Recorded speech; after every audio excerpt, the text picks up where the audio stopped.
Hello, I'm HQ of HQ Reacts. If you find yourself here and you're not subscribed, please like, share, and subscribe. If you find me on other social media platforms, please follow me, like, share, and subscribe. We are trying to get to 5,000 subscribers. So, you can catch me on Facebook, YouTube, Instagram, and TikTok.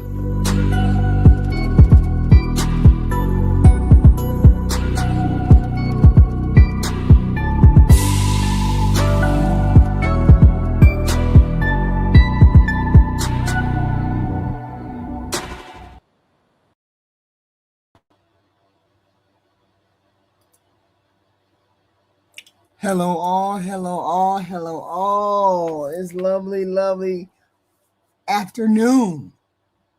We had a lot of information today. We had a lot of people say wild things today. President came out and said something about a healthcare plan. Let's listen. What's going on, y'all? What's going on? Thrilled to announce my plan to lower healthcare prices for all Americans and truly make healthcare affordable again. We're doing things that nobody's ever been able to do. We're calling it the Great Healthcare Plan. Instead of putting the needs of big corporations and special interests first, our plan finally puts you first and puts more money in your pocket. The government is going to pay the money directly to you. It goes to you, and then you take the money and buy your own health care. Nobody's ever heard of that before, and that's the way it is. The big insurance companies lose, and the people of our country win. This proposal locks in the massive discounts on prescription drugs that my administration is achieving through our most favored nation drug pricing agreement. Now, when you hear about that, for 40 years they've been trying to do it, but they never were able to do it. No other president was able to do it. I got every other country to approve it by the use of tariffs and other things. They all approved it. Nobody else got it. No other president got it. And for the most part, they didn't even try because they felt it was impossible. It'll bring down drug prices 80, 90%, in some cases, just numbers that nobody's ever heard of before. Your prescription drugs will come way down. And under this policy, the prices of many drugs will be slashed by 300, 400, and even 500% starting this month at the TrumpRx.gov. So instead of Americans paying the highest drug prices in the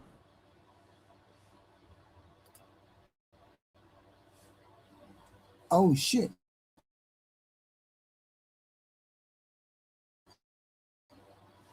Oh, oh,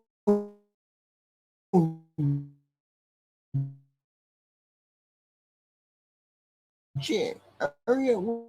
Oh, what's going which on? we have for decades, we will now be paying.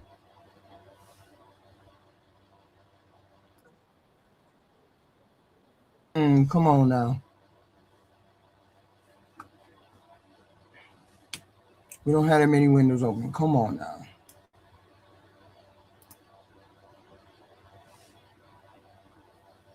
We don't have that many windows open. I am so sorry. My stuff just bananas. The lowest cost paid by any other nation. So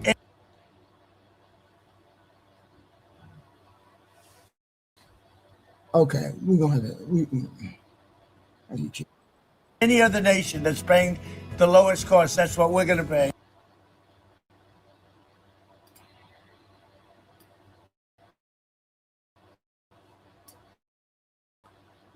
Everything is going And bananas. the American people will get the savings. So I have to.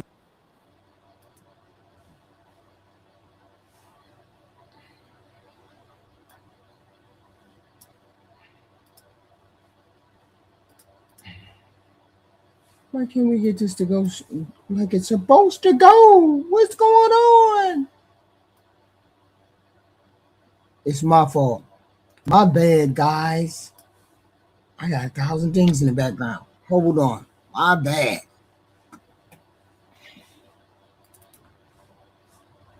It's all me.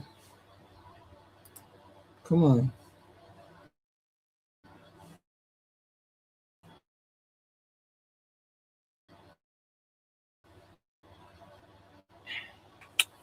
Oh, so sorry. We'll figure this out later. It's my bad. My bad. And for the most part, they didn't even try because they Mm. And I don't know how to get it to do what it's supposed to do. felt it was impossible. It'll bring down drug prices 80, 90%, in some cases, just numbers that nobody's ever heard of before. Your prescription drugs will come way, way down. And under this policy, the prices of many drugs will be slashed by 300, 400, and even 500% starting this month at the TrumpRx.gov. So instead of Americans paying the highest drug prices in the world, which we have for decades, we will now be paying the lowest cost paid by any other nation. So any other nation that's paying the lowest cost, that's what we're going to pay. And the American people will get the savings. So I have to reiterate, the lowest price in the world is what you're going to pay. Before, you were paying the highest price in the world by far, and the politicians did nothing about it. So I'm asking Congress to complete the work that we've started. Next, my plan would reduce your insurance premiums by stopping government payoffs to big insurance companies and sending that money directly to the people. Obamacare was designed to make insurance companies rich. I call it the Unaffordable Care Act, with billions of dollars in taxpayer subsidies that helped their stock prices skyrocket over 1,700% as you paid more money for health care every single year, more and more. The premiums went higher and higher. I want to end this flagrant scam and put extra money straight into the healthcare savings account in your name, and you go out and buy your own healthcare, and you'll make a great deal. You get better healthcare for less money. That way you can choose the care that is right for your family. To further reduce insurance premiums, my plan ends the giant kickbacks to insurance brokers and corporate middlemen that only drive up the costs, and that's what they're intended to do, drive up the cost. But we're driving down the cost. And it fully funds a long neglected part of the law known as the Cost Sharing Reduction Program. This measure alone should cut premiums on the most popular Obamacare plans. It's hard to believe there are any because it's a hated program. It's unaffordable, but it's going to cut them by an average of 10 to 15%. Next, the Great Healthcare Plan. That's the name. It's called the Great Healthcare because it's great healthcare at a lower price. Mandates unprecedented accountability and transparency from insurance companies and all healthcare providers so that special interests can no longer profiteer at your expense. As the saying goes, sunlight is the best disinfectant. This is wild, you all.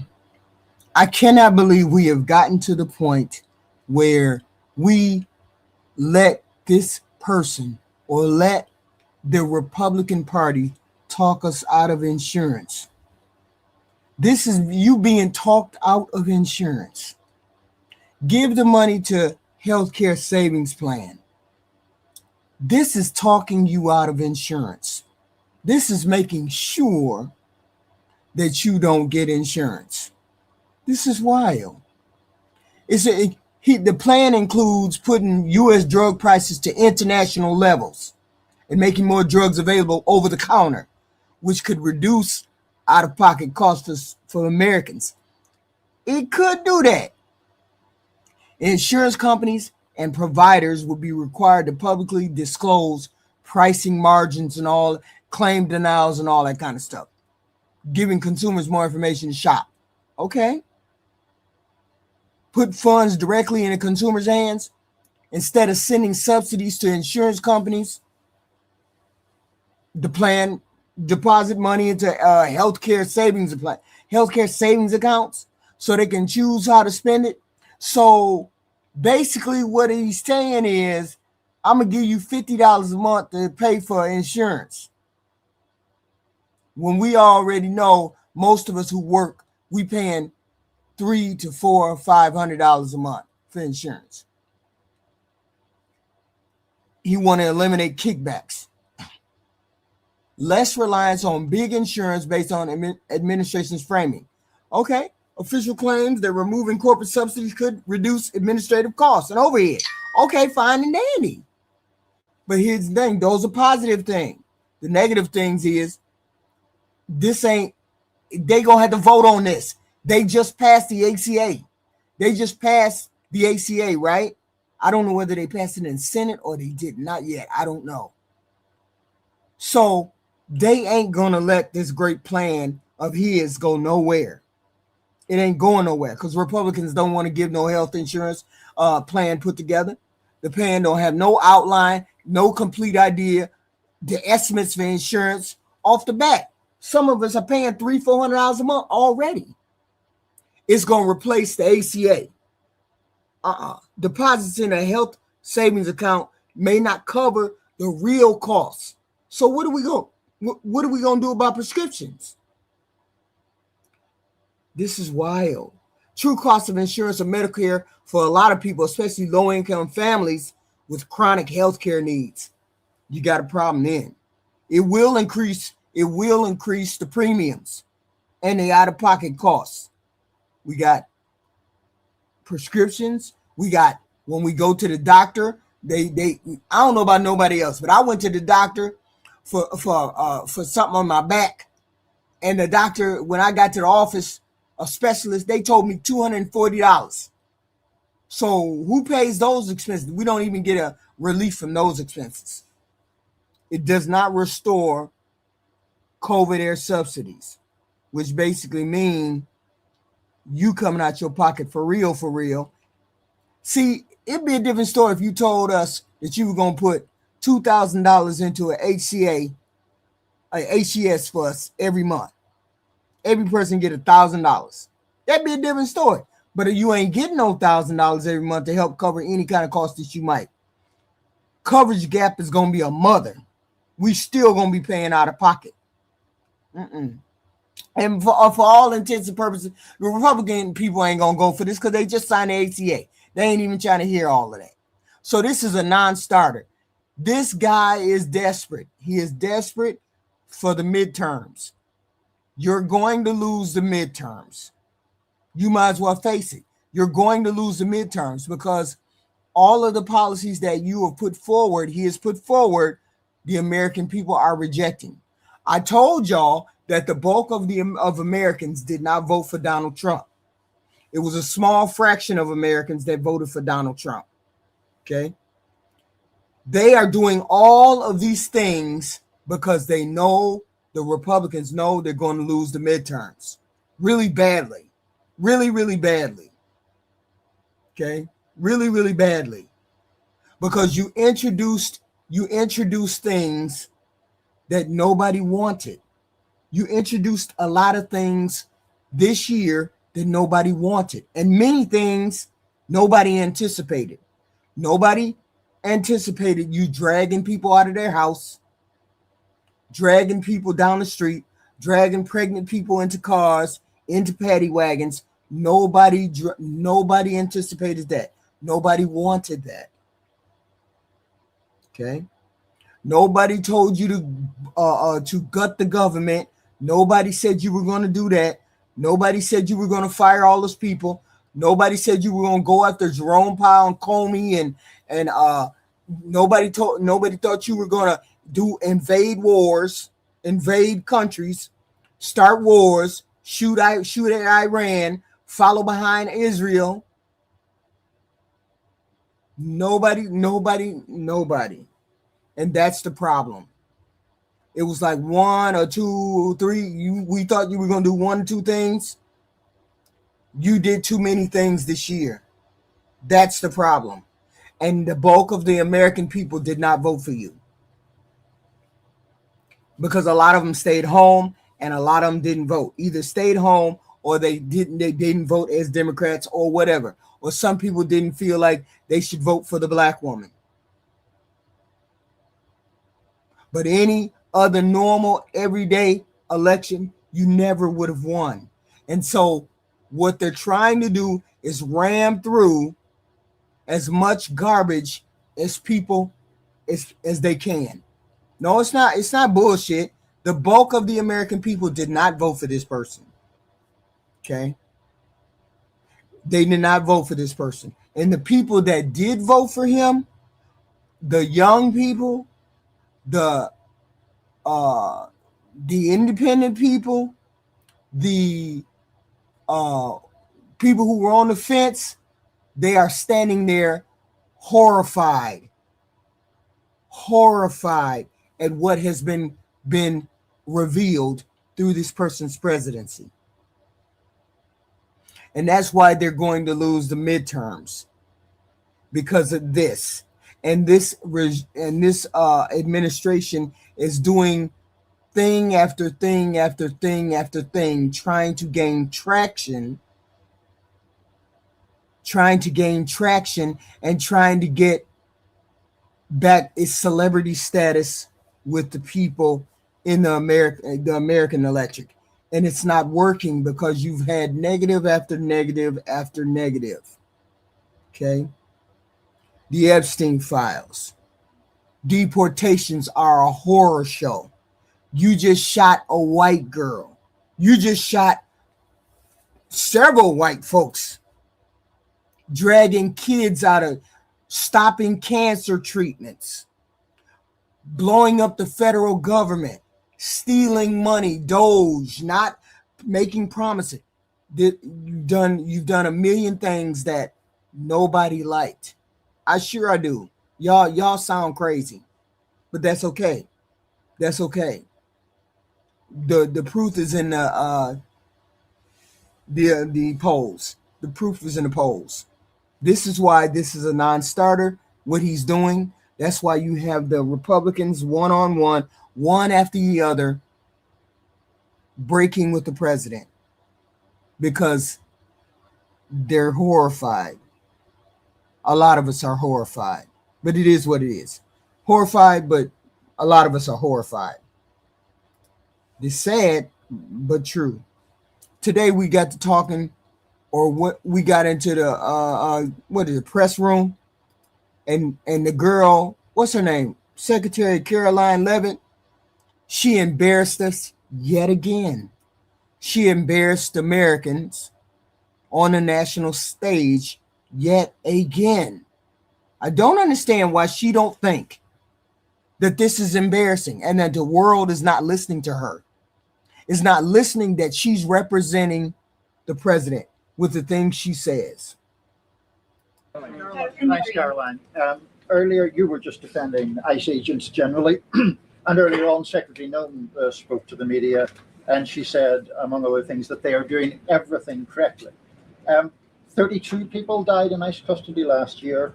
170 U.S. citizens were detained by ICE, and Renee Good was shot in the head and killed by an ICE agent. How does that equate to them doing everything correctly? Why was Renee Good unfortunately and tragically killed? Are you asking me my opinion? Because an ICE agent acted recklessly and killed her unjustifiably. Oh, okay. So you're a biased reporter with a left-wing opinion. What do you want me to do? Yeah, because you're a left-wing hack. You're not a reporter. You're posing in this room as a journalist. And it's so clear by the premise of your question. And you and the people in the media who have such biases but fake like you're a journalist, you shouldn't even be sitting in that seat. But you're pretending like you're a journalist, but you're a left-wing activist. And the question that you just raised and your answer proves your bias. You should be reporting on the facts. You should be reporting on the cases. Do you have the numbers of how many American citizens were killed at the hands of illegal aliens who ICE is trying to remove from this country? I bet you don't. I bet you didn't even read up on those stories. I bet you never even read about Laken Riley or Jocelyn Nungray or all of the innocent Americans who were killed at the hands of illegal aliens in this country. And the brave men and women of ICE are doing everything in their power to remove those heinous individuals and make our communities safer. And shame on people like you in the media who have a crooked view and have a biased view and pretend like you're a real honest journalist. Kelly. That shit is wild. I don't care what anybody says. That is wild. The press secretary's job is to communicate official government positions clearly. Answer the journalist questions about policy clearly. Provide factual information to the public clearly. Factual information. And respect the role of the press in a democracy. Those are 4 things that that press secretary is supposed to do. Okay, they are not elected, but they're supposed to represent the administration.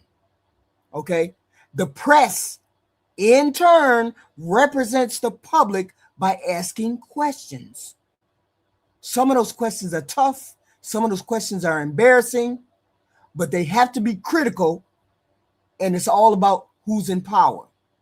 Okay, when a secretary like her labels reporters as fake or not journalists, calls them names in public settings, frames questions as personal attacks like she does, or dismisses the journalist based on politics, that crosses the line from being a professional communicator for the White House to a political attack. This is This is a problem. Journalists serve the public, not the government. Reporters hold power accountable. She is supposed to be held accountable. Calling them fake or not real undermines the role, and it stifles true journalism. The press is protected by the First Amendment for this particular reason. And open, respectful press interactions help our democracy function. So her disparaging reporters from the podium, or it sets the tone that discourages tough questions from the reporters. I like to have free report. I like to have tough questions asked to these people. The public has a right to know. The public has a right to answer or have answers to tough questions. Okay. And the government shouldn't try to make it seem as though a person asking a question is illegitimate. Because when officials call journalists illegitimate, it signals to the public that they're illegitimate. We got goofies in the chat right now saying, she's right though. She's supposed to be talking like that. No, she's not. She's supposed to be representing the White House. She's supposed to be answering questions regardless of whether they're insincere, whether she doesn't like them, whether she doesn't X, Y, and Z. She doesn't do our media. She answers the questions for our media. She's not our media. That's what y'all don't get. She is not our media. She is the person who communicates what is going on in the White House. And the people that are sitting down in those chairs are our people who are supposed to be asking questions. Okay. That's wild that she gets to attack reporters. This is how trust in reporters gets eroded. Every time this woman gets in front of a podium, she says something about you're fake, you're not real journalist, the Democratic left, terrorist, X, Y, and Z. Those are words that should never leave her mouth if she's supposed to be representing our White House. That's why so many people are stunned every time she talks, because she openly attacks reporters instead of just answering the goddamn questions. Okay. Ain't no way she's supposed to be confrontational, but cordial. Okay. This undermines the free press, signals an intolerance for scrutiny or criticism. That's crazy as hell. That's crazy as hell. But then again, we this is the world we live in, and the minority is running the White House, so that's the problem. It's a disgusting display. It's a disgusting display, and we get embarrassed every time she opens her mouth. A press secretary attacking reporters, openly calling them fake or worse, is not only rude, it affects how democracy works. Journalists are meant to inform the public and answer hard questions. When people delegitimize the role of a reporter, a lot of Americans see it as a threat to transparency. That's what it is. You want to put out a narrative. You're not supposed to put out a narrative. You're supposed to put out the truth, the facts. This White House wants to put out a narrative. Oh, the sky ain't blue. The sky is purple, y'all. Yeah. Hey, reporter. I'll take your question. Reporter, the sky has always been blue. We know the sky is blue. Why do you keep calling it purple? Caroline Levitt. Well, you need to shut your ass up. You ain't even no real reporter. You shouldn't even be asking no question. You shouldn't even be sitting in a seat. That's how she sounds. That's how she sounds. And it's embarrassing for her to even be representing Americans. She's representing Americans. It's embarrassing. That's crazy. I heard that this morning and I was like, ain't this, no. Hexy, nah. Hexy, nah. Listen to this. I can't wait till this is over.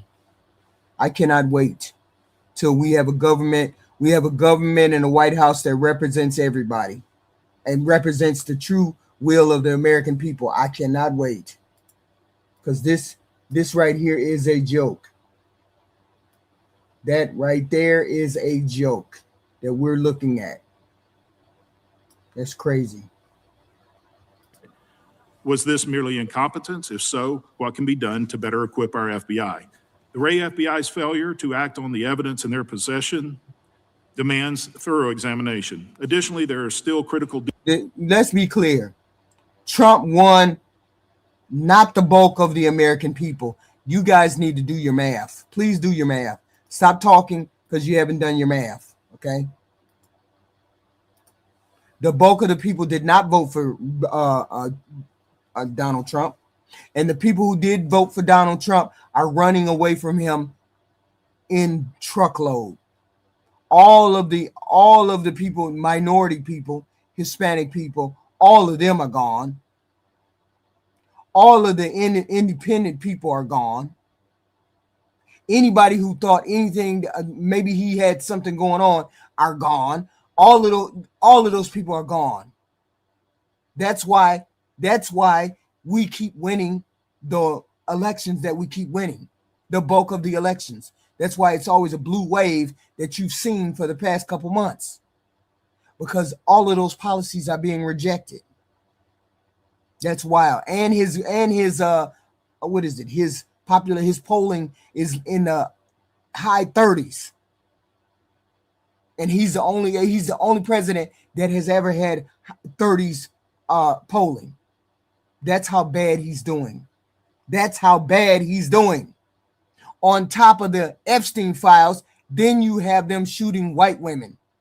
That's wild. That's wild. Hispanics ain't messing with Trump. Independents ain't messing with Trump. People who don't want to deal with this Minnesota thing ain't messing with Trump. They're going away from that Republican Party in the landslide. I already told you the Republican Party has no policies that benefit poor people or regular, everyday, average American people. They don't have any policies that do anything for you.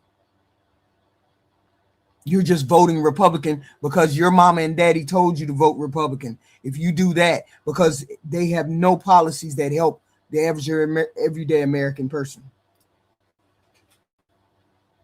Details regarding this case that must be understood. First, what was the pipe bomb suspect doing on the phone during the course of planting the devices? Does this activity implicate any other suspects? Second, on January of 2025, my team issued a report that discussed the FBI's investigation into a computer search conducted after the pipe bombs were planted, but before they were discovered, a search that read Pipe Bombs DC. Tom, I hate to break it to you, but we are the laughing stock of this world. We are the laughing stock of this world already because of this president.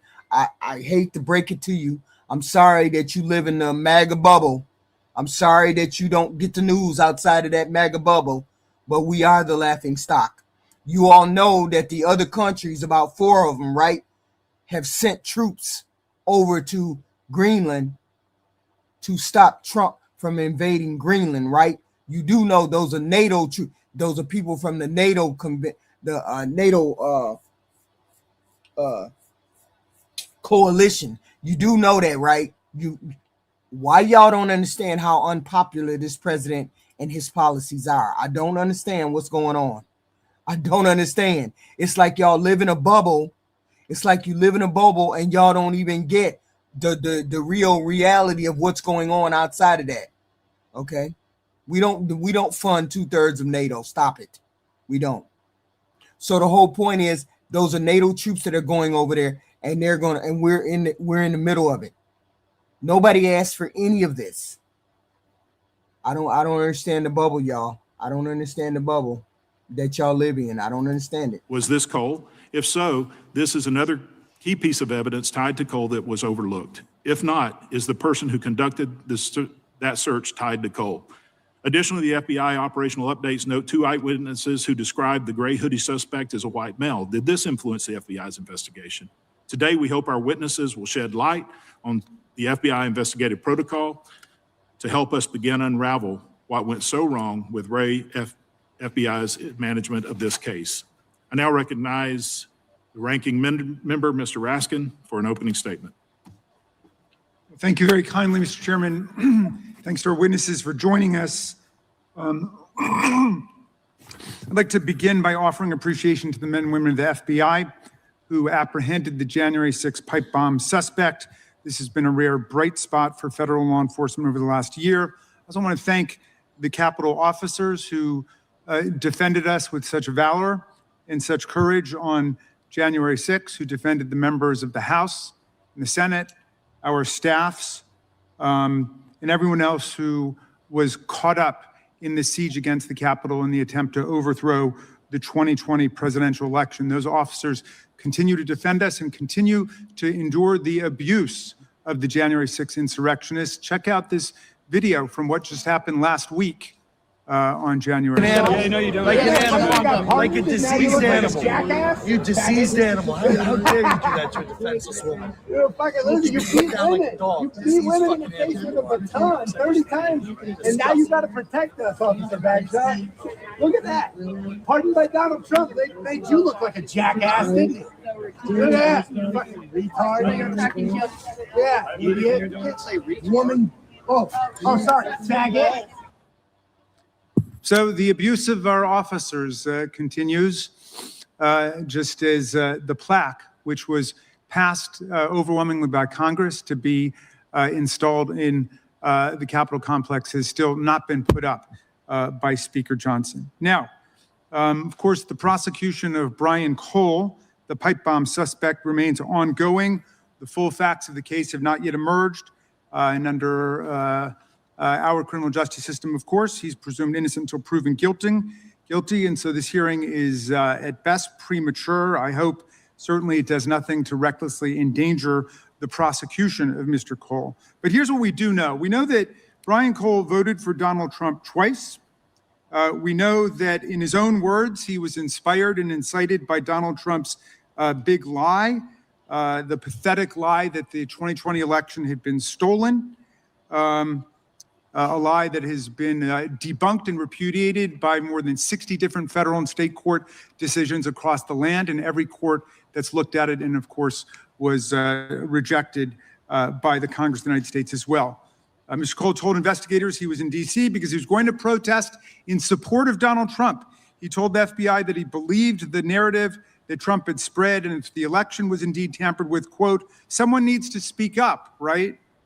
Well, like the thousands of Trump supporters who stormed the Capitol on January 6th, Mr. Cole did something more than just speak up. He set what the FBI concluded were viable explosive devices on Capitol Hill, mere feet away from where thousands of people live and work and drop their kids off at daycare. It is only due to the heroic actions of the Capitol Police and a watchful bystander that these devices were discovered and disarmed. Make no mistake, Mr. Cole's political goals appear to have been no different than those of the Proud Boys, the Oath Keepers, and hundreds of top beaters and rioters who stormed the Capitol to foment violence on that day, to terrorize the police, but most of all, to stop the steal and overturn the election that was certified in the United States of America, with Joe Biden defeating Donald Trump by more than 7 million votes, 306 to 232 in the Electoral College. There are only two real differences between the pipe bomber and the rioters. First, unlike so many of the rioters, Mr. Cole was thankfully unsuccessful in his efforts to injure law enforcement and innocent people on that day. Second, unlike the other rioters, it's not yet been determined whether Mr. Cole actually got a pardon from Donald Trump. Trump granted a, quote, a full, complete, and unconditional pardon to all individuals convicted of offenses related to events that occurred at or near the United States Capitol on January 6, 2021. Mr. Cole is convicted. Would he be covered by this unprecedented corrupt pardon offered by Donald Trump, who incited the insurrection against the Union? Well, Mr. Cole's lawyer definitely seems to think so. President Trump and his DOJ have already attempted to legitimize violence against the police on that day.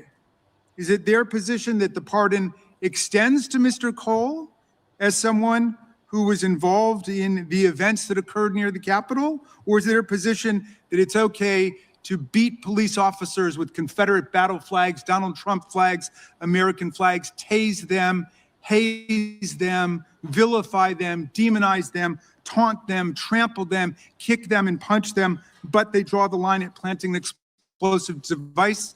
I'd be very interested to know the answer to that. It's been obvious for quite some time the pipe bomber was motivated by the same lies and violent rhetoric as everybody else who followed Donald Trump's orders on that day. And to avoid that reality, Republicans have deployed conspiracy theory after conspiracy theory about the pipe bomber. Donald Trump falsely claimed the FBI knew who it was all along.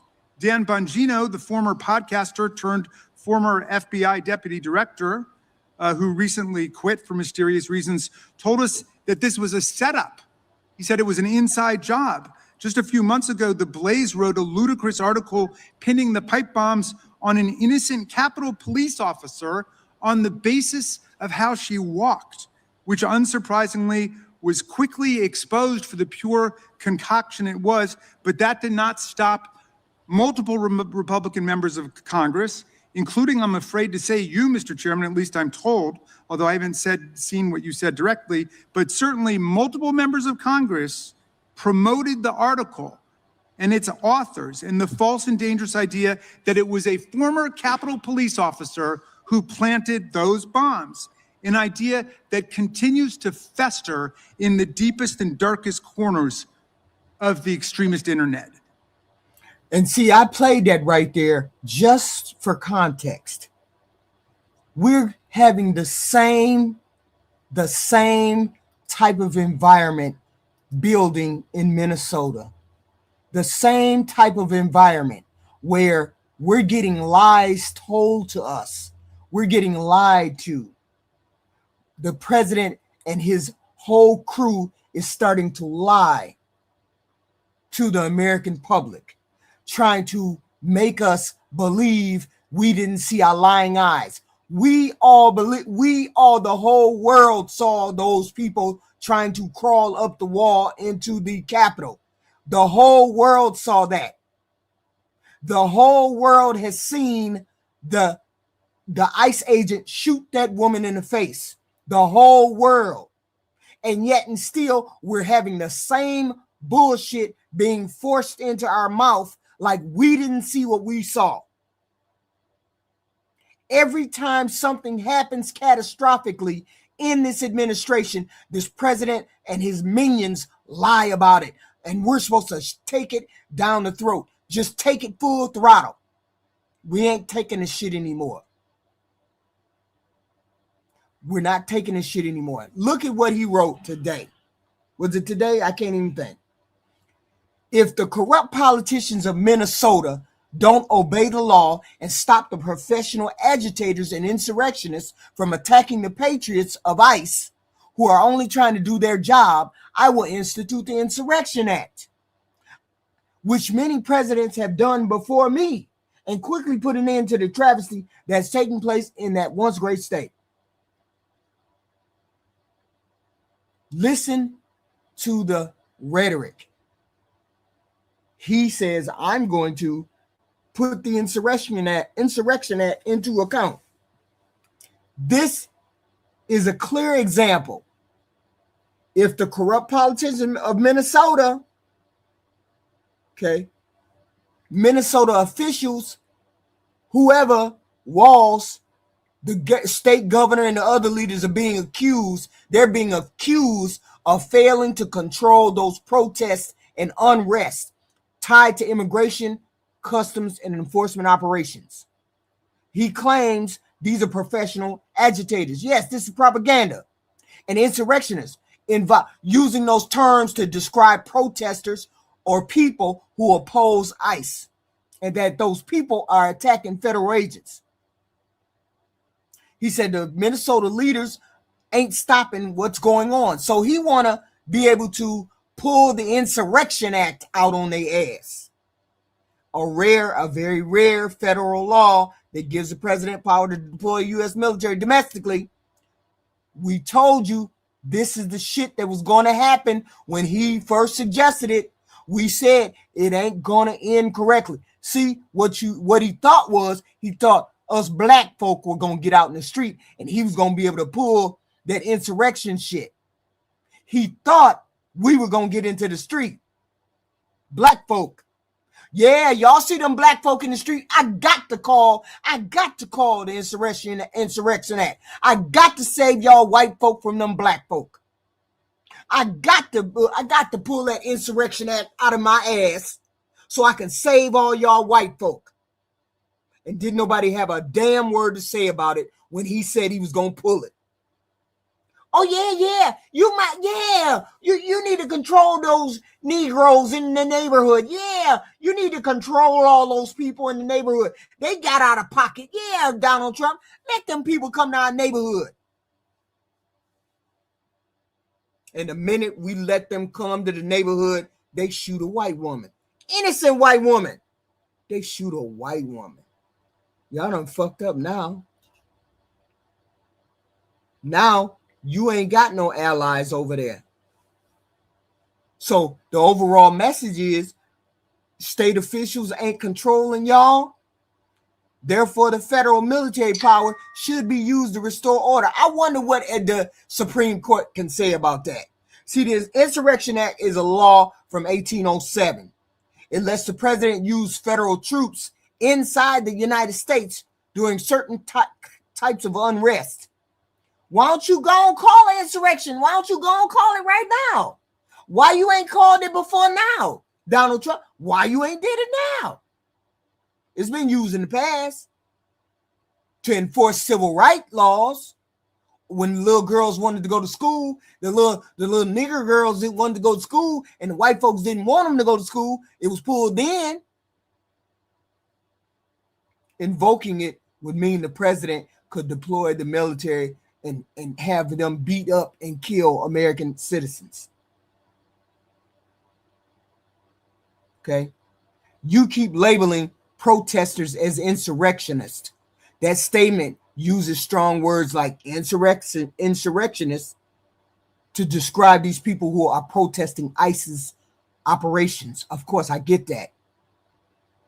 After you shot an innocent American girl, and instead of pulling back on their activities, the president doubled down because he sent more people.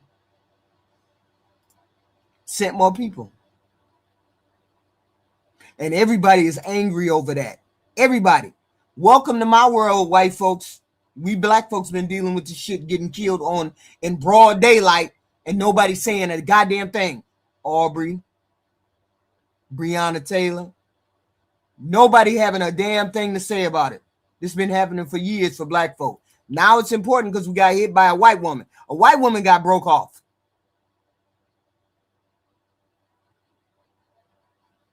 So why don't you do your worst? Call for the insurrectionists.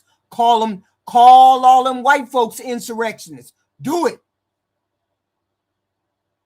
Then hell is going to rain down in this country. Then hell is going to rain down in this country. Because you're framing the Minnesota elected officials as corrupt. And nobody said anything about those people being corrupt. Nobody. Nobody said anything about the whole state of Minnesota being corrupt. Nobody said that. But I want you to call the Insurrection Act. I want to see what that do. I want to see what it's like when you use it against the white folks. We want to see how many of y'all support Donald Trump after he throw your little daughter down on the ground and lift her skirt up. Some ICE agent. I want to see what happens if people start getting kidnapped off the street. American people saying, oh, it ain't no big deal. She got released 4 or 5 times later on. She got released 4 or 5 hours later. It ain't no big deal. All the meanwhile, stuff doesn't happen to her in the custody of these goons. Okay. I want to see you pull the Insurrection Act out of your ass on these white folks. Okay. Because I want to see how far they want to go with it. Okay. How far you want to take this? Here's the thing. How far are American people waiting? How far are they going to let this president go? That's the question. So I like white people, Andrew. Your point is what? We like white people too. Colored, black, Negro, nigger, all those good things that you want to say. Snowflake. Boy. This political threat is very strong federal power. If he pulls this out of his ass. Go ahead, pull it out your ass. Because if y'all notice, every time one of them gets on the camera, I'm going to say the Republican Party, because that's the bulk of the people that's getting on TV talking 2-point crazy.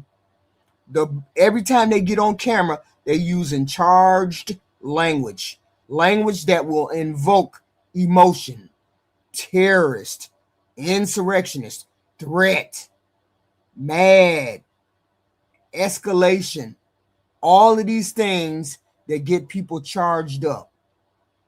All of these things that get people charged up. Okay. We could have did what we needed to do, but I'm sorry, Sid Life, but they elected Donald Trump when we told them not to elect Donald Trump. They elected him anyway. And we have had chaos after chaos after chaos, after fight, after country being blown up, X, Y, and Z. Every day. It's a new dilemma. Every day. Nobody wants a dilemma every day. But I guess we got it because they hired Donald Trump. Let's continue. That's what he put out.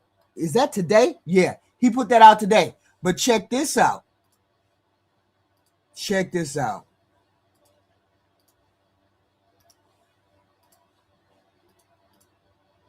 These people ain't playing with y'all. These people ain't playing with Donald Trump.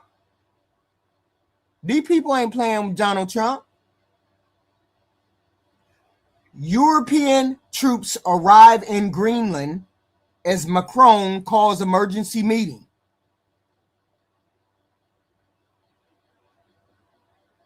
European troops have begun to arrive in Greenland as the geopolitical standoff over U.S. President Donald Trump's ambitions for the Arctic island continues.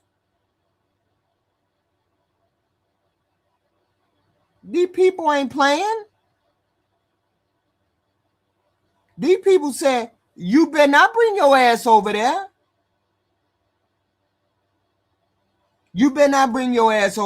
Them people arrive in Greenland for an emergency meeting because we going to war with Greenland. Y'all need to stop this. Nobody asked for this. How the hell am I making this shit up and you see it on the screen? Goofy Noron.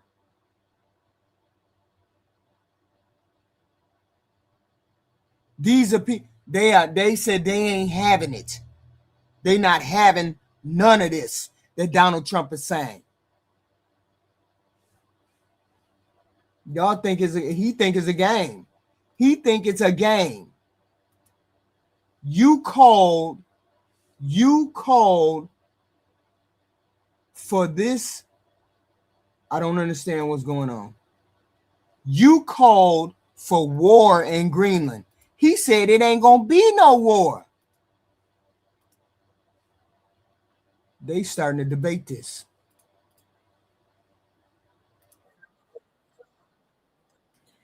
I look forward to the Senate considering these bills as well as the remaining 4 appropriations bills before the end of the month. Our goal, Mr. President, is to get all of these bills signed into law. No continuing resolutions that lock in previous priorities and don't reflect today's realities. No more disastrous government shutdowns that are totally unnecessary and so harmful. So again, I want to thank my colleagues for supporting final passage of this important package so that we can send it to the president for his signature. Thank you, Mr. President. I yield the floor.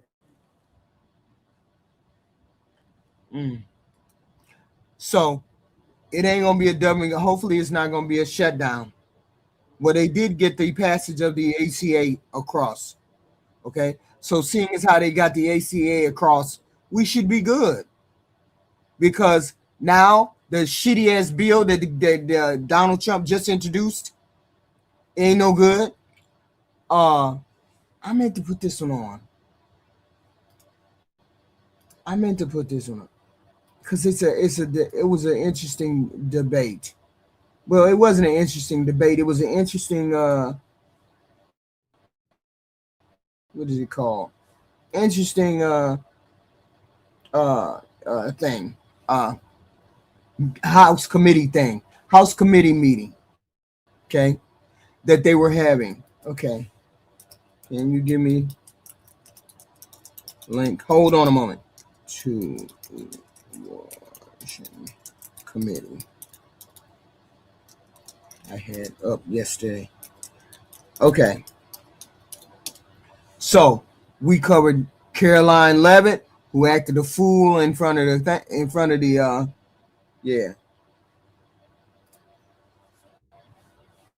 yeah, this is what I wanted. Okay. Video link. Hold on. We're gonna do this. The video link, we covered Caroline Levitt, we covered that. This was what I wanted to.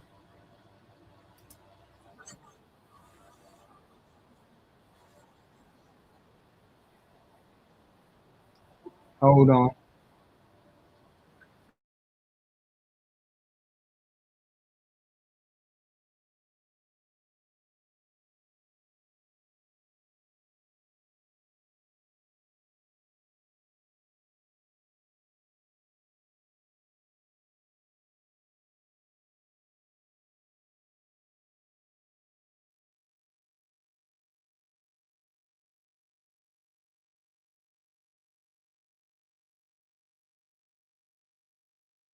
Wish of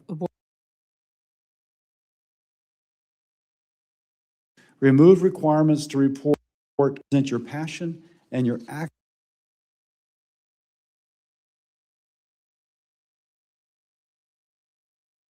In the meantime, what they trying to do is they trying to ban the abortion pills.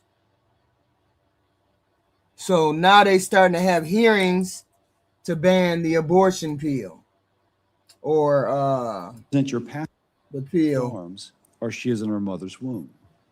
And the science is clear. Life begins at conception, and abortion ends that life. Now, They starting to have hearings about that. we can't dehumanize the conversation, and we shouldn't normalize the ending of that life, not normalizing a procedure whose intent is to end a life. I want to highlight the March for Life next week in Washington, around the country. For decades, every January, thousands of Americans, very young and old, begin the new year by joining together to march and peacefully call attention to the sanctity and inherent value of every single life. And so for those of you who will march in the weeks ahead, thank you. We're here to represent your passion and your action to protect women and their unborn child. We'll hear testimony today about the dangers of mifepristone, the chemical abortion drug. Now, these drugs are not safe run-of-the-mill drugs. They're certainly not safe for the unborn child, but there can also be potential complications for the mother. And so here are the facts. One study showed that 9 in 10 women who take a chemical abortion drug describe their pain as moderate to severe, and half of women say the experience was worse than expected. Another study found that 1 in 10 women taking mifepristone experienced serious adverse events, including hemorrhaging, bleeding, sepsis, overwhelming infection, or just kind of infection but less overwhelming. These are not about statistics. It's about real women with real stories. We need to humanize this. A woman named Salome described feeling like her insides were being, quote, torn and sliced apart, and, quote, seeing blood all over my legs.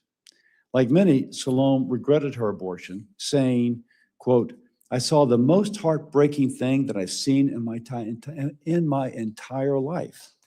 I saw my child. And it was at that moment that it sunk in properly that I really have been pregnant. I've been carrying the life that I created inside of me until that very moment. I couldn't believe what I was looking at. It was the most beautiful thing that I'd ever created, and I destroyed it. Another woman named Shanice described the cramps as unbearable, saying that it, quote, felt like somebody stabbing me in my stomach. Shanice ended up going into sepsis because the abortion drugs left some of the unborn child's remains inside her. After 2 months hospitalization and a partial hysterectomy, she had to relearn to walk and perform normal everyday activities. Now they having those kind of discussions now. But let me show you this. Now they're having those behind the scenes committee meetings. This is where we at today. We in an utter and complete chaos today. Listen to this. Today. Listen. And there would be not just... Donald Trump literally has... We have a major development this morning. A Republican has confirmed that if Donald Trump were to move forward with military intervention to try to annex Greenland, there would be enough votes to impeach the president of the United States, that it would be the, quote, last straw for Republicans in the House of Representatives. The Republican is Don Bacon. He told the Omaha World Herald that Trump invading Greenland would be the last straw for many Republicans, and that there would be more than enough votes in the House of Representatives to impeach the president of the United States of America. Presumably, you would get all Democratic votes. That wouldn't be a question. You would only need a few Republican votes, and there would be not just enough, but more than enough to impeach the president. Now, Donald Trump is still moving forward with trying to annex Greenland. The meeting at the White House yesterday between Greenland leaders, Danish leaders, Vice President Vance didn't bear any fruit. Meanwhile, troops have arrived in Greenland, which I'll talk about shortly, from NATO allied countries. I'll provide you more updates as we get more information. Spread the word, and as always, follow along, stay up to date on all the news. So basically, the president is going forward with this invasion with Greenland, and Greenland people say, nothing close to the and the Greenland people say, we ain't having it. And the people in the House of Representatives, our people that are representing us, said we're not trying to hear him invade Greenland. We're done with the wars. We are done with the wars. That's the problem. The president has went too far with his rhetoric. He has went too far with what he has been doing. This is why people are turning away in droves, because he's gone too far. Hold on. Coming on the This is nothing close to the professionalism we're used to.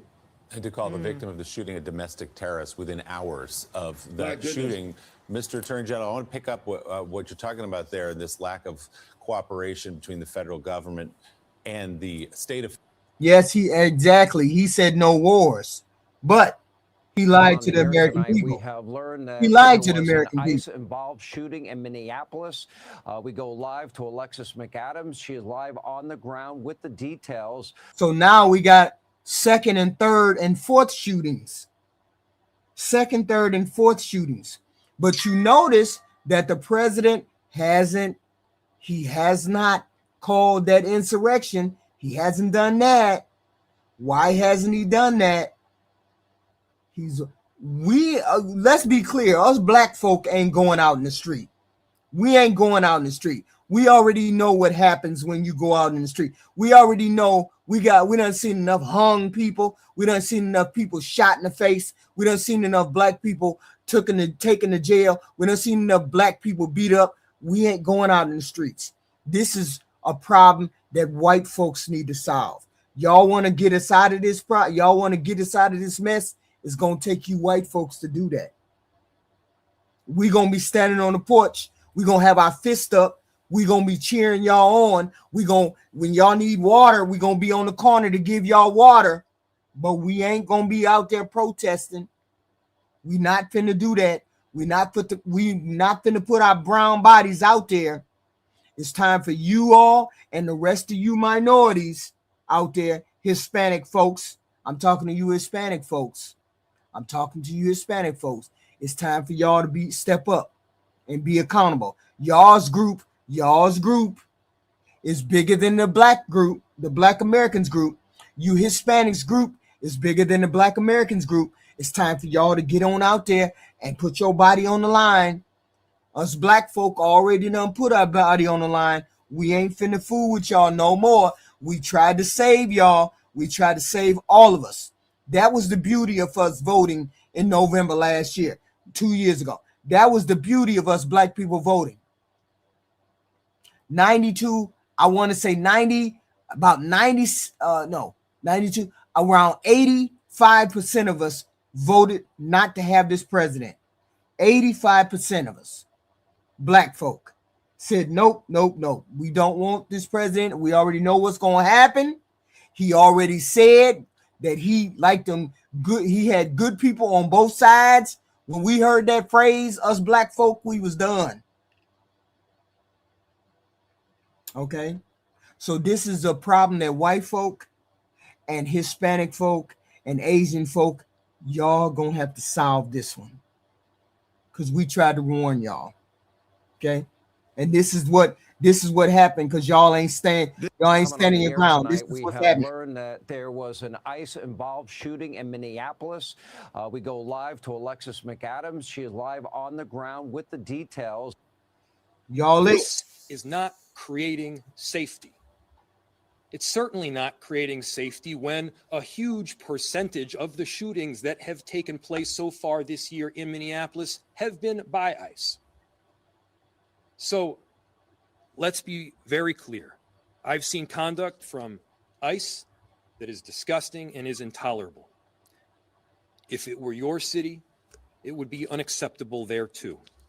And for anyone that is taking the bait tonight, stop. That is not helpful. Go home. This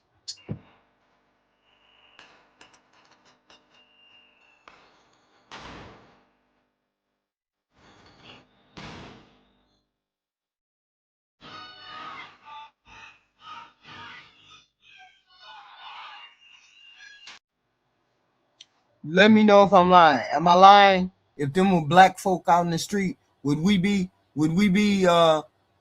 sitting here? We wouldn't be sitting here. Most of us would be in jail or on a slab.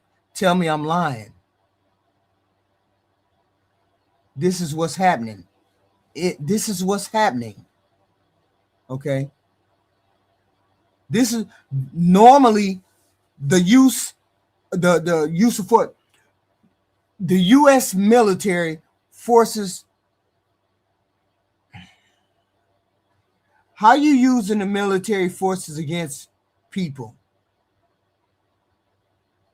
It's called the military forces are using it against the American everyday people. It's called the Posse Comitatus Act. Posse Comitatus. That's the law that prevents the military from acting like a police force in the United States. Posse Comitatus Act. The Insurrection Act is one narrow exception to them doing that.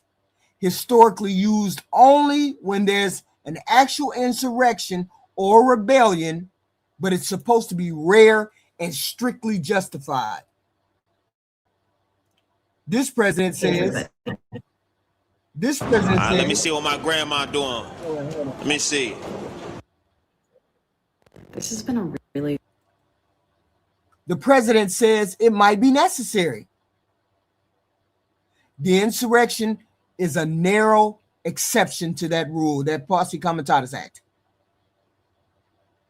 Threatening the use of federal troops against protesters, especially when state and local leaders object to it, blurs the line.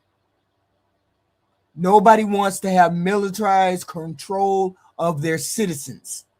This is how authoritarian regimes suppress people. Yes, you see this, Casey Pierce? When a lot of people like you, when a lot of goofy people like you start thinking like that, this is when we go down the road. This is when we go down the road of authoritarianism. Okay? This is the road to authoritarianism. If a president deploys troops inside a state without that state's consent, despite protests being largely civil, peaceful, local, it raises those constitutional questions about him overreaching by calling the Insurrection Act into play. The president shouldn't have unilateral thought to send somebody in to a state that nobody else wants him to send anybody in. It's scary to critics. It's scary to a lot of people. Okay? You sound goofy as hell. You sound goofy. Really, you sound really, really goofy. The authoritarian regimes historically centralized power, which is what Trump has been doing. He's been taking power from Congress, the Supreme Court. He's been violating the 2nd, 3rd, 4th, 14th. He's been violating a whole bunch of the amendments. He's trying to centralize power. He's trying to make Jerome Powell come under his umbrella when he's not supposed to be there. A lot of these agencies are supposed to stay independent, not be dependent on what the president thinks. The FBI. I hope y'all don't think the DOJ, FBI, all of them are acting like they're supposed to be acting. They're not acting like they're supposed to be acting. Okay? Because now they have a script going. Every one of them, all those agencies seem to be spitting the same garbage, the same narrative. And that's not how that's supposed to work. Those agencies are supposed to be independent of each other. The Insurrection Act is one of the strongest emergency powers that a president can have. It lets the commander-in-chief use military force inside of the United States. Okay? He gets to decide what's insurrectionist. I see a whole bunch of people that's all on the street who've been on the street for the past couple of days. Why you ain't called the Insurrection Act? Why you ain't called it out of your back pocket now? Why ain't he called it out now? I ain't seen him try to call it out at all. What's going on? Courts and Congress have limited direct say in its actual use once it has been called.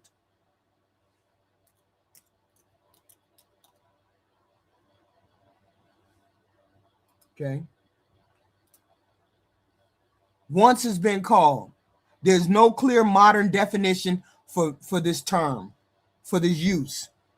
Discretionary power can be abused if left unchecked. This is wild. I wonder if he said it out loud. Did he say it out loud? Or did he just put it on social? He put it on True Social. He didn't say it out loud. He just put it on True Social. Another shooting involving an immigration officer. The Department of Homeland Security says a federal agent shot a man in the leg after being attacked. That was followed by protesters shooting fireworks at officers. According to the DHS, a Venezuelan immigrant fled in his vehicle during a targeted traffic stop and then crashed into a parked car and fled on foot. During the arrest, 2 other people allegedly attacked the officer with a snow shovel and a broom. Minnesota officials are now calling for peace in the streets, while others are demanding ICE agents leave the city. President Trump. Just in this morning, President Donald Trump threatened to invoke the Insurrection Act in Minnesota on Thursday. President Trump posting on Truth Social he'll impose the Insurrection Act in Minnesota if lawmakers are not able to quell protests in the state. Last night in Minneapolis, a demonstrator was shot by an ICE agent. The Department of Homeland. I heard he was shot in the face. Oh, I think that the president has that opportunity in the future. It's his constitutional right, and it's up to him if he wants to utilize it. Y'all realize that we got people that are in power that are shitty human beings, right? We have people that are in power that are shitty human beings. Because this is the road to authoritarianism. This is the road. It's centralized power to a main figurehead, and it limits political freedoms. Fascism is a political ideology mostly born from the right. From the right. Not the left, from the right. Socialism comes from the left. Fascism comes from the right. We are heading into times where fascism seems to be normal to a lot of people. Okay. Using emergency powers to bypass civil liberties, targeting people who don't listen to what you say, who don't believe you, or don't want to deal with what you don't want to deal with how you want to run things. Centralized control over local and judicial checks. This is the road of authoritarianism. This is the road to fascism. Those 3 things. When you have those 3 things in play, it's going to be easy to slip into that. Using emergency powers to bypass liberties, targeting dissenting groups, centralizing power over locals. It's wild. This is often the early stages, and we are here. We are here. And I don't know whether Donald Trump knows this is what he's doing, but this is what he's doing. Threats against institutions. He's threatened news companies. He's threatened papers. He's threatened schools. He's threatened museums. Threats against institutions that hold government accountable. Civil rights organizations, nonprofits. He attempts to use emergency threats to override judicial decisions. Insurrection Act. Political use of national forces to manage or suppress protests without clear legal basis. Calling on ICE to quell dissent. These are all tenets of a authoritarian rule that's coming down the pike, or a fascist rule that's coming down the pike. These alone are not authoritarian themselves, but when repeated or people try to normalize these things,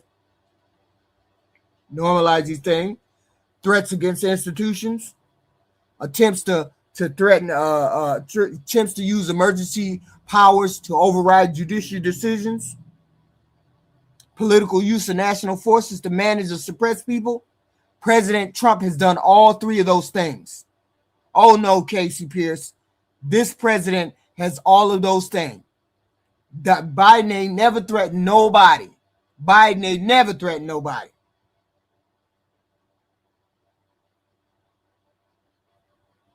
Donald Trump has threatened to use institutions to hold gun. He has threatened institutions. He has threatened the news. He's threatened Powell. He's threatened the FBI. He's threatened other countries. He's threatened news organizations, comedians on TV. Attempt to use emotional emergency threats over people. The Insurrection Act. All of these things. This is Donald Trump. And thank God the bulk of the people have woken up and know that it needs to be stopped. If he goes into Greenland, I think that's the line. That is the line that the Republicans are going to, if he crosses that line, I think the Republicans are going to stop him. And this president is heading towards impeachment, barreling towards impeachment, specifically if he invades Greenland. So he needs to think real easy and real careful about invading Greenland. Okay? Because this is the bottom line. As we said, when these things are repeated or normalized, they contribute to the shift from democratic normalized power to a centralized, less constrained power. Deploying federal troops against protesters? That's wild. Broad powers without oversight? He keeps signing those EOs like they candy. These authoritarian moments have exploited crises to consolidate power. And this is exactly what President Trump is doing. The Republicans said, if he invades Greenland, we're going to get him the fuck up out of here.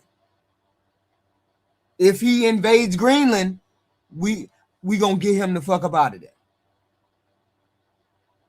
And the people who are in NATO are going to Greenland right now.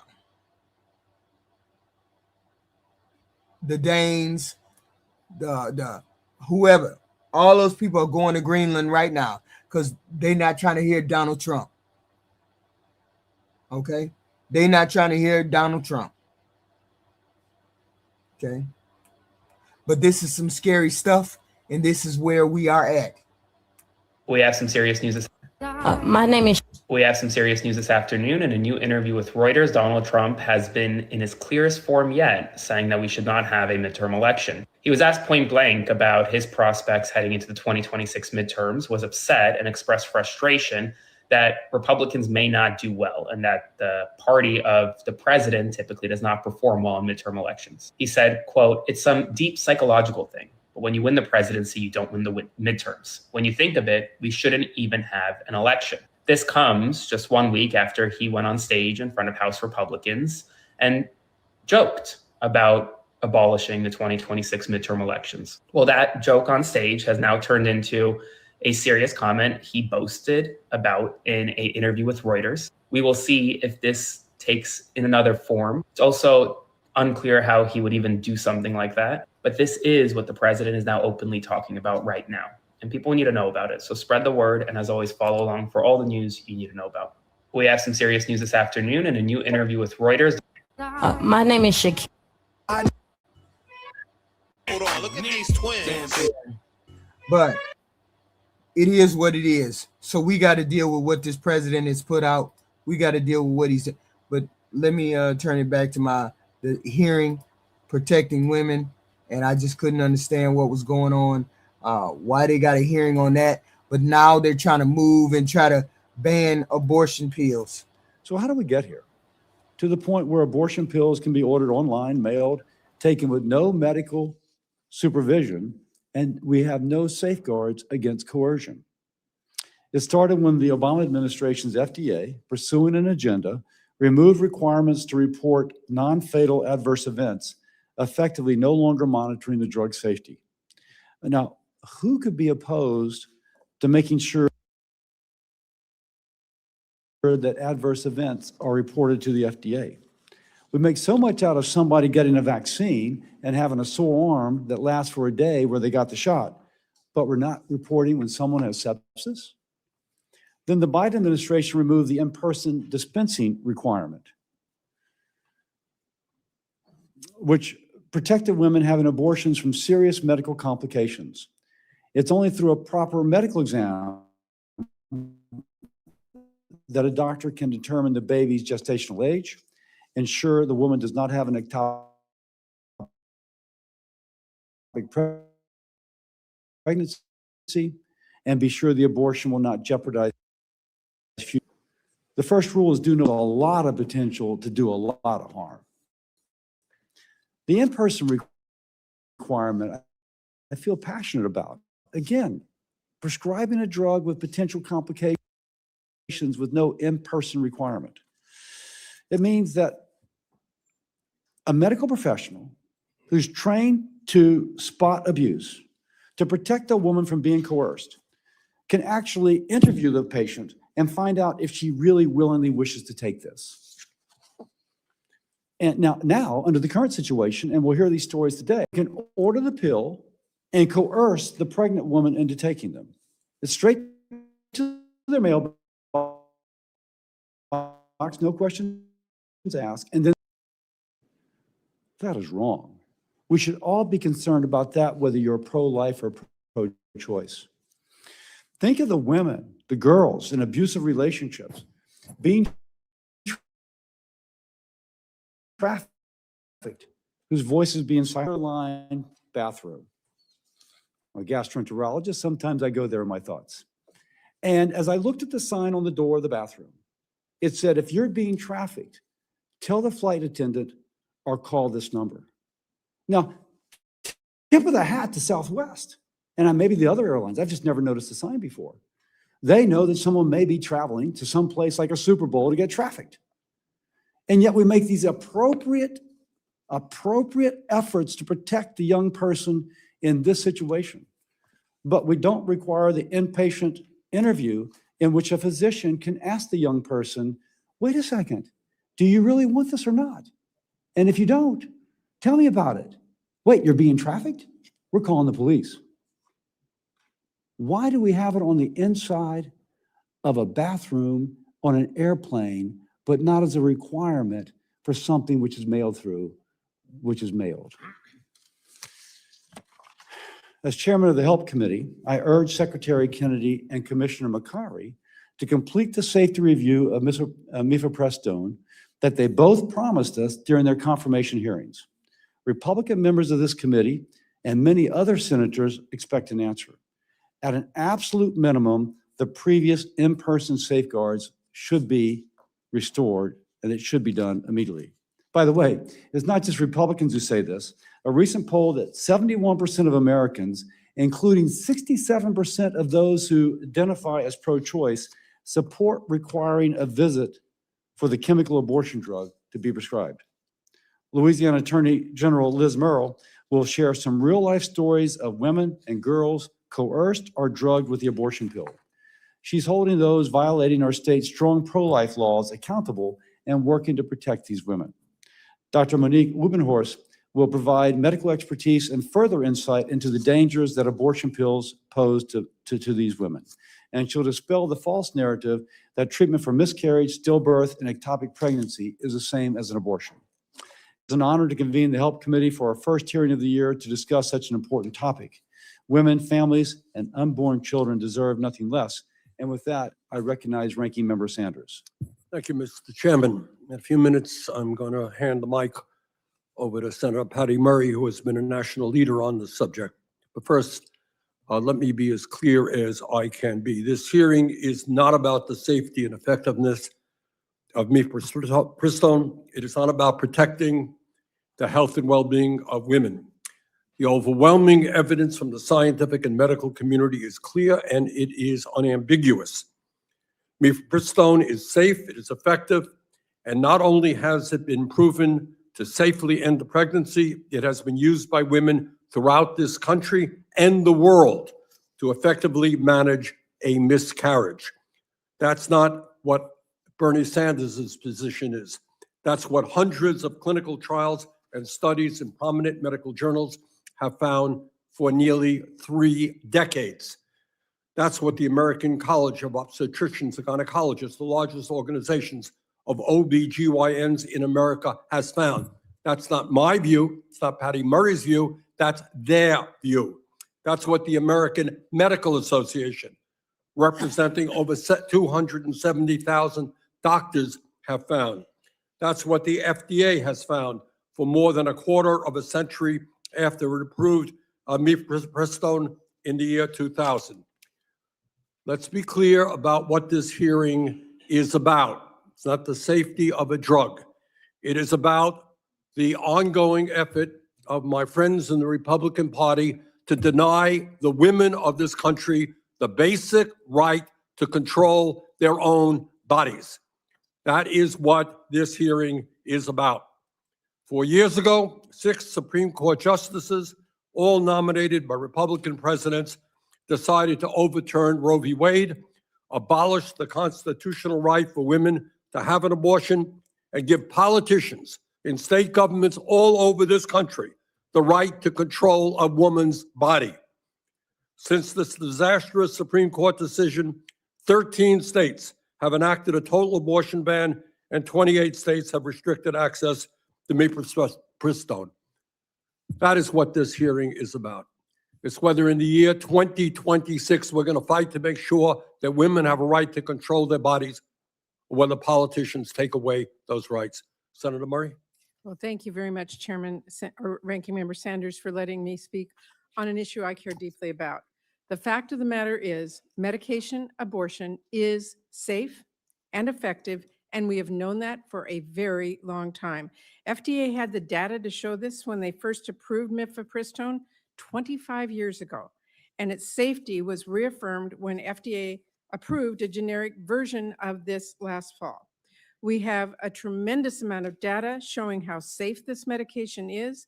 More than 160 high-quality studies have been conducted, and millions of women around the world use mifepristone safely every year, with fewer complications, by the way, than Viagra or penicillin. The fact of the matter is, mifepristone is one of the most studied medications we have. In fact, in October, a federal court ruled that FDA's current restrictions on mifepristone are illogical and unsupported by the evidence. The only reason mifepristone is regulated as heavily as it already is because of anti-abortion politics, not because of science.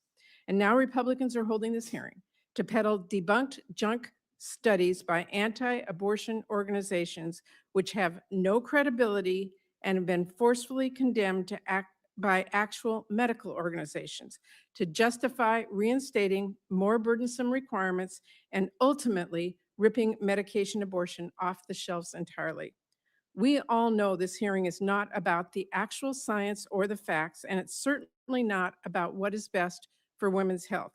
This hearing really is about the fact that Trump and his anti-abortion allies want to ban abortion nationwide, and medication abortion is the most common method of abortion in the US.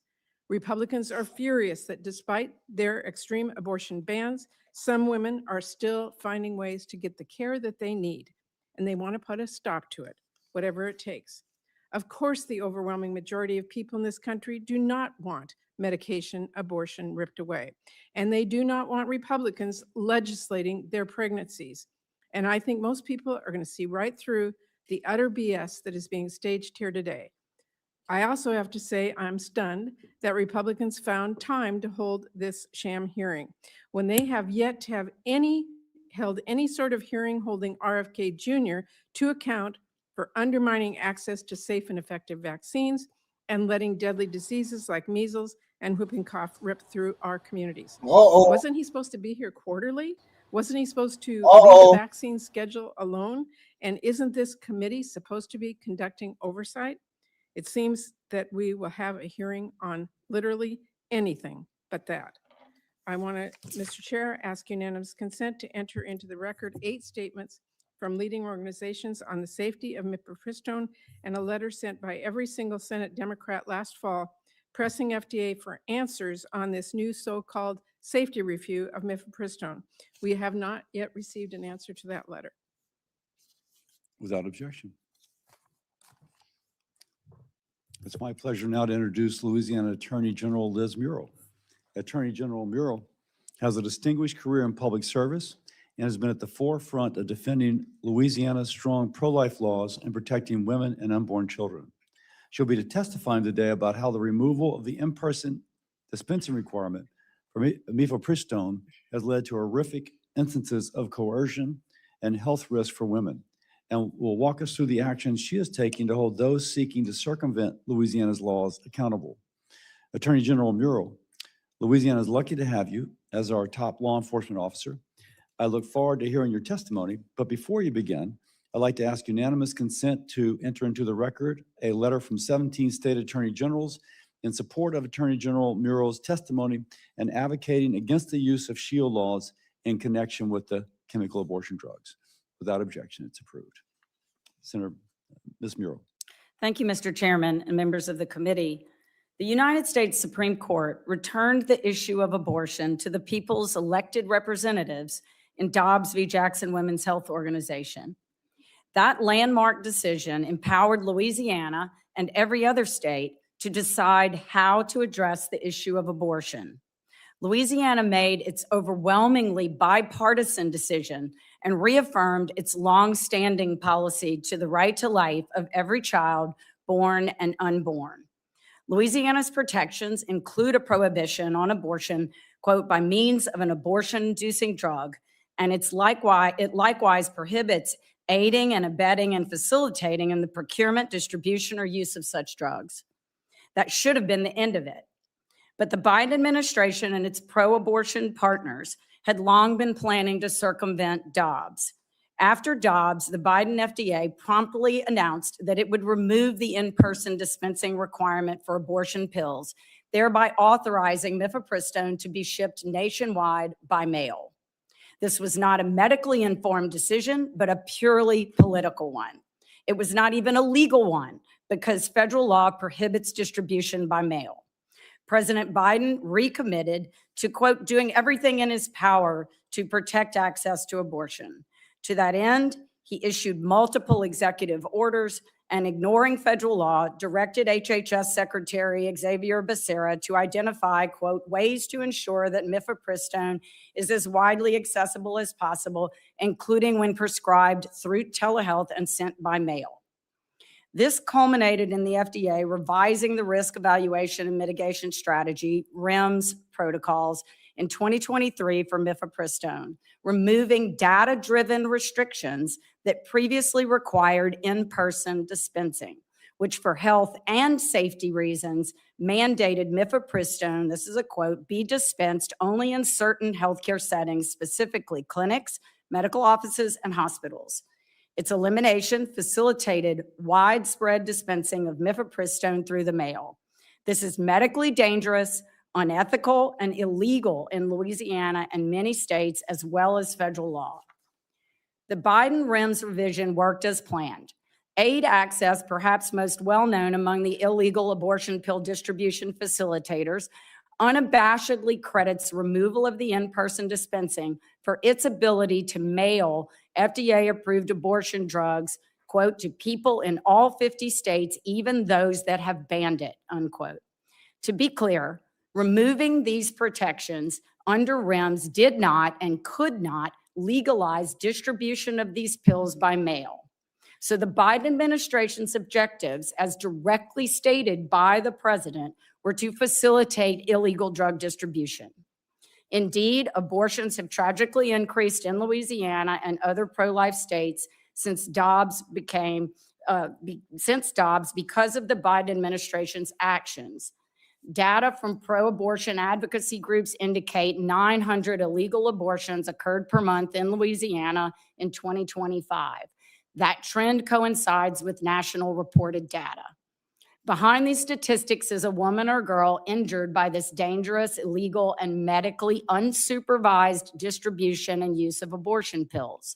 A few examples from Louisiana include a woman who was coerced to abort her wanted baby, multiple elements of that by partners or parents, a pregnant woman who took pills that Margaret Carpenter from New York mailed to her at 20 weeks gestation and ended up in the emergency room while her baby was left in a dumpster. Another 20-week-old pregnancy, the baby was found recovered in a toilet. Activists have created an organized and dangerous scheme of drug dealing protected by politicians. These are not medical standards. There are no medical standards in any state that sanction such irresponsible actions by a medical professional. And political preferences do not justify placing women at such medical risk. These are not medical professionals, and this is not healthcare. Shield laws in some states protect providers from liability and effectively nullify laws in our states. Their purpose is to make it more difficult to sue or prosecute individuals in those states where abortion drugs are prohibited. They also make it more difficult for women coerced into abortion, taking abortion drugs, to bring their abusers to justice. The Biden FDA's removal of in-person dispensing requirements had its intended effect. But for the 2023 REMS, activists could not blanket our states like Louisiana with mifepristone by mail. The 2023 REMS must be vacated. Until then, Louisiana's efforts to protect mothers and their unborn children and to hold out-of-state abortion pill traffickers accountable for the harm they inflict will be all but futile. Thank you, Mr. Chairman.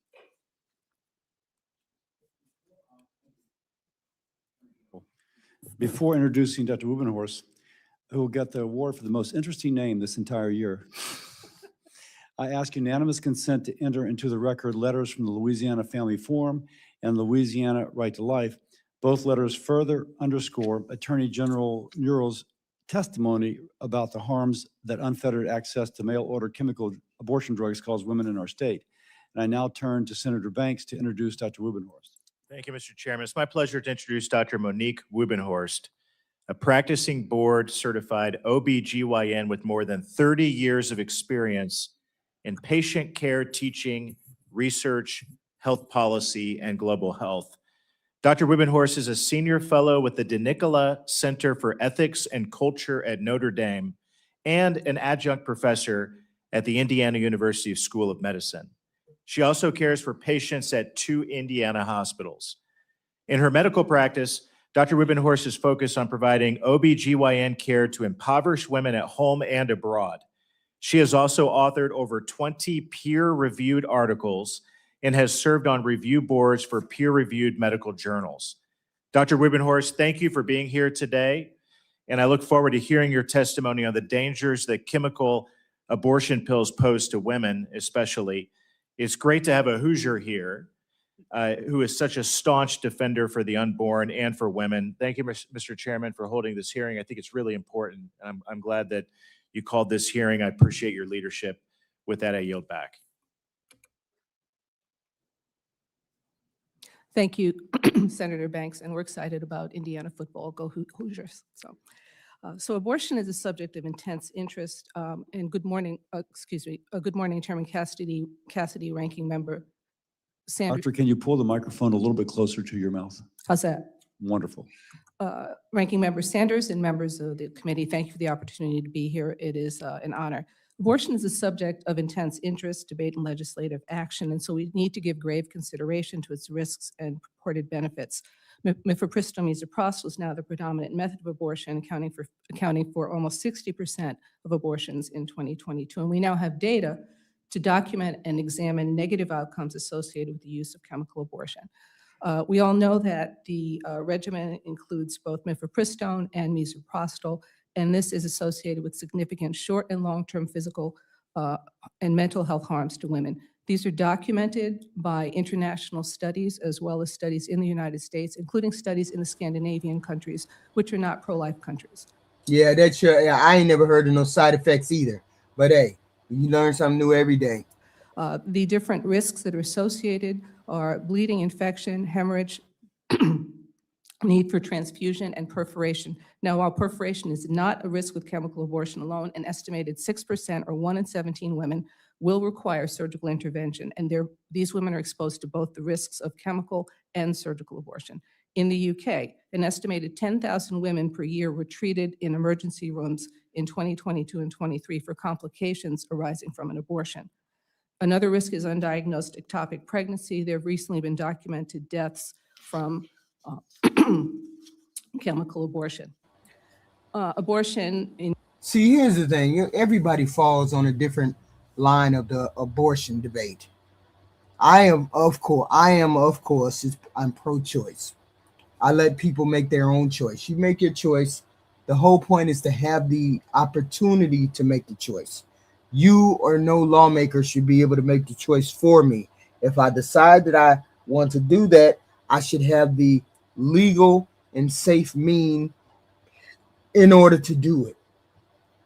Just because I should. If it's two people that if there's two people that are vying for not having an abortion or having an abortion, and we have a president, the president has to represent both of us. One of us wants to be able to have an abortion and one of us doesn't. In order to represent both of us, the option to have abortion has to be on the table. This is where I come down at. Somebody in Louisiana has to have the option to have an abortion, just like a person in New York has to have the option not to have an abortion. You cannot represent all of your constituents, or you cannot represent a diverse nation like the United States and then ban abortion, because there's more people than a little that want to have abortion to be legal. So it should be legal with the option to have it. You have it if you wish. You don't have it if you don't wish. And you cannot rule by morality. The United States cannot be ruled by morality. All of us have different levels of morality. All of us have none or some or a lot. It is what it is. You cannot rule by, oh, I believe abortion is morally wrong. Good for you. I'm happy that you feel it's bad for you. But I also feel that there's people in this country that it's not bad for, and those people should be represented too. This is where I come down. Okay. In general, including mifepristone, misoprostol is associated with serious psychological and social harms for women. A recent study in Canada by Dr. Auger and her colleagues found that it markedly increased the risk for inpatient psychiatric admission, the most severe diagnosed forms of mental health. It is also associated with sex trafficking, child sex abuse, and domestic violence. I'm aware of a case of a young girl who is age 16 who came in with severe sepsis to the emergency room. I seem to be hearing that these people are trying to make they're making moral decisions about abortion because X, Y, and Z might happen. There might be some kind of attack. There might be some kind of X, Y, and Z. Making moral judgments when it comes to having a baby. That's not how that should work at all. At all. This right here, King Shaka, that doesn't bother me, not one bit. Not one bit. Not one bit. Believe that. Not one bit. So you stating those statistics in the chat means nothing to me.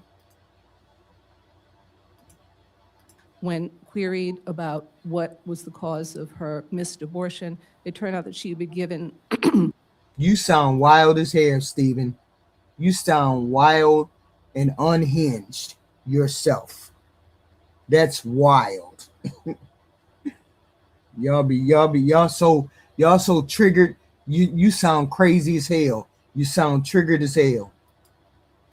Abortion pills by her teacher, who gave them to her in Skip Town. presumably to do the same thing to another one of his students. And abusers have been known to force abortion pills down women's throats, put them in their drinks, and Yeah, but those are rare occasions in which people force abortion pills down people's throat. That's very rare. And you're looking at that particular job or that particular employment.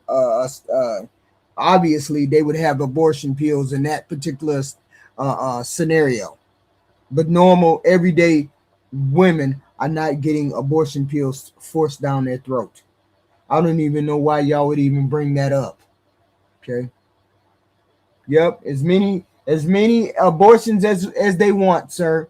Clay Langley, as many abortions as they want. As many as you want.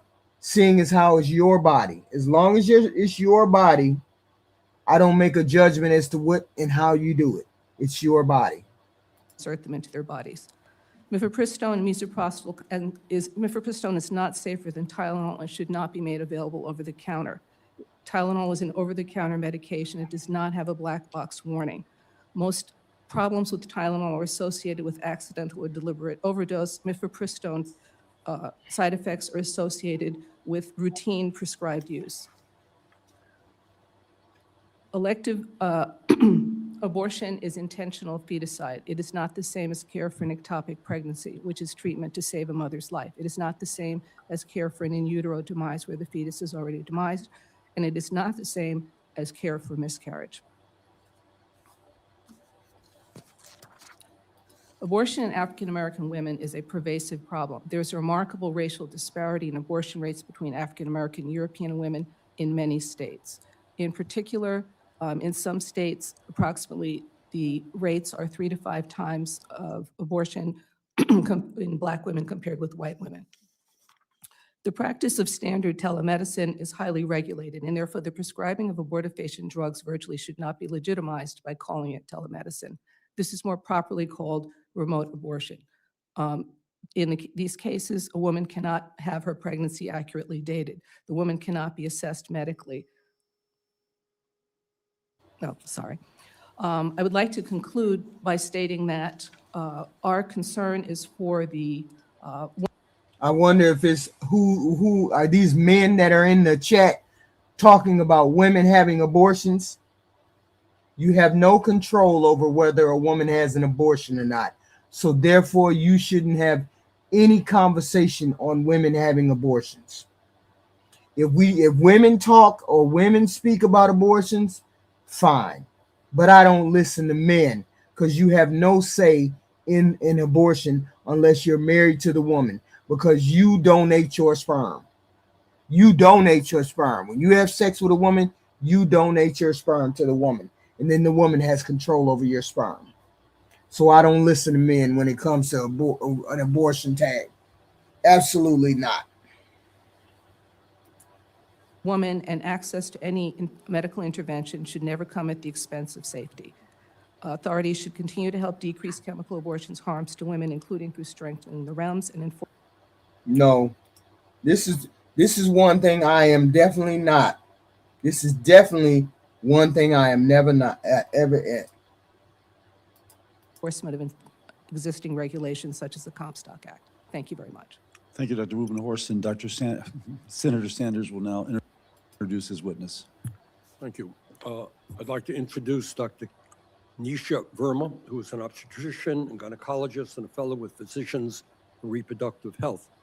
Dr. Verma practices in both Massachusetts and Georgia and has conducted research on the impacts of abortion restrictions on women with high-risk pregnancies. Dr. Verma, thanks very much for being with us today. Good morning, Chair Cassidy, Ranking Member Sanders, and distinguished members of the Senate Help Committee. My name is Dr. Nisha Verma, and I am a double board-certified, fellowship-trained obstetrician and gynecologist and fellow with Physicians for Reproductive Health. I provide full-spectrum care in Georgia and Massachusetts. That means that I provide everything from pap smears and cancer screenings to delivering babies to supporting people postpartum, to providing contraception, abortion, and miscarriage care. As a doctor, I know that abortion care can be complicated for many people. I sit with that complaint. How many men are in the chat? Is this men that's talking goofy in the chat? Is this men who have no say whatsoever about a woman having an abortion or not? Is this men in the chat or is this women? Because I'd like to know.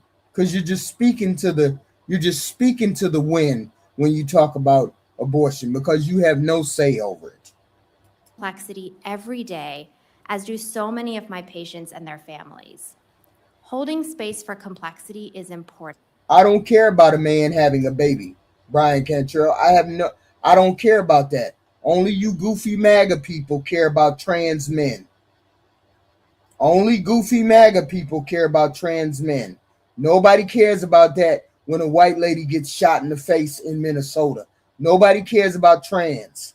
So why bring it up? Nobody cares about trans. So why even bring it up?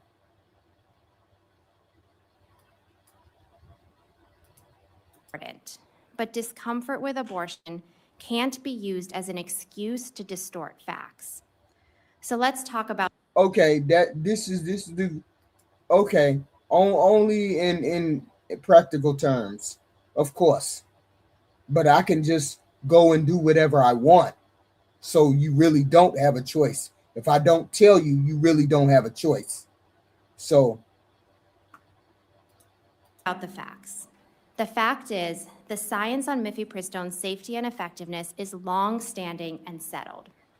Over the past 25 years, medication abortion using mifepristone and misoprostol has been rigorously studied and proven safe and effective in over 100 high-quality peer-reviewed studies.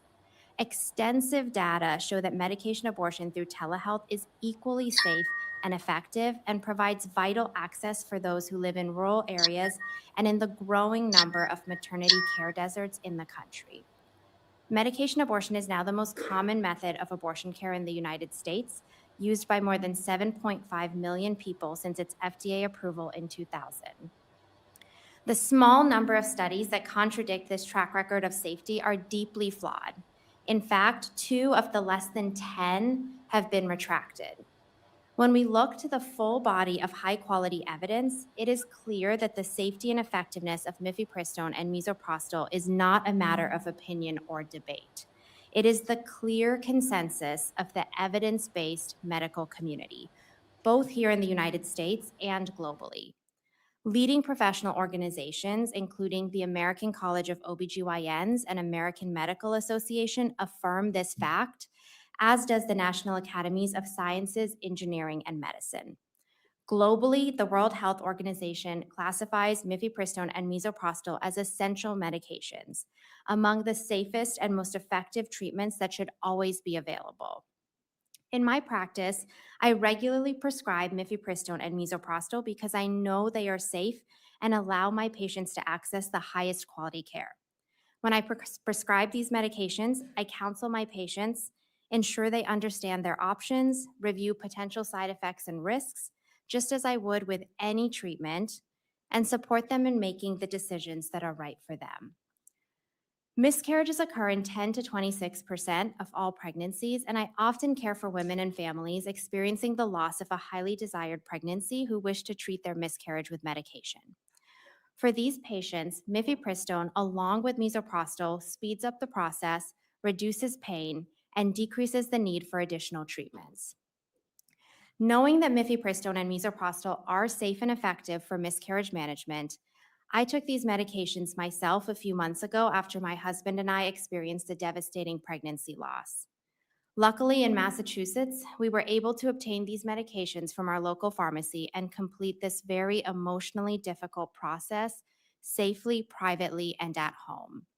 Unfortunately, for many people, unnecessary restrictions on mifepristone make this evidence-based care unavailable and force them to undergo additional hardship during already heartbreaking experiences. Mifepristone and misoprostol are safe. However, my patients do face many real, well-documented threats to their health, well-being, and lives. My patients are at risk because of restrictions on abortion care and cuts to Medicaid. They are at risk because of decreased funding to clinics that provide preventive care and cancer screenings, and fears about whether they can safely go to the hospital based on their immigration status. and they are at risk because of the ever-increasing crisis of maternal mortality, widespread misinformation about vaccines, and disregard of science and evidence. As a doctor, I have the immense privilege of sitting with patients and their families and learning about their lives. My patients remind me every day that abortion care, pregnancy, and medicine are not isolated political issues, and I chose to be here in this room today, as challenging as it might be for them, to honor them. I hope moving forward, this committee will focus on addressing the many real, documented dangers patients face, rather than restricting access to safe, evidence-based care. Thank you for having me, and I look forward to your questions. Yeah, those were the opening arguments for being able to have abortion pills or not. And they're trying to ban that. And I don't see why it's just another keg in the wheel of why this administration needs to be addressed. And this administration needs to be overturned. Just another cog in the wheel. Okay? They've already done enough damage. Let the people speak. And the people will speak come November. The people will speak. Because we've been around the block with this administration, and it's just too much. And I get it. There's people, and it was a small portion of people that voted for him, but it wasn't the majority of the Americans. And the majority of the Americans overwhelmingly have said, we're sick and tired. We're just sick and tired. Okay? We're just sick and tired. People just sick and tired.